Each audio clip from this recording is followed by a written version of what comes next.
వద్దండి, మంచి మాట తన చెవికి రుచించటం లేదని అర్థమవుతూనే ఉంది.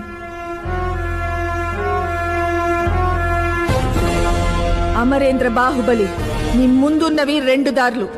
మహోజ్వల చరిత్ర కలిగిన మాహిష్మతి సామ్రాజ్య సింహాసనం కావాలా, ఈ వంచకి దేవసేన కావాలా? సింహాసనం కోసం ఇచ్చిన మాట వదులుకుంటే అది నీ పెంపకానికి అవమానం అమ్మా. నేనిచ్చిన మాట తప్పను. సరే, వచ్చే విజయదశమికి అదే ముహూర్తంలో బల్లాల దేవుడికి మహారాజ పట్టాభిషేకం.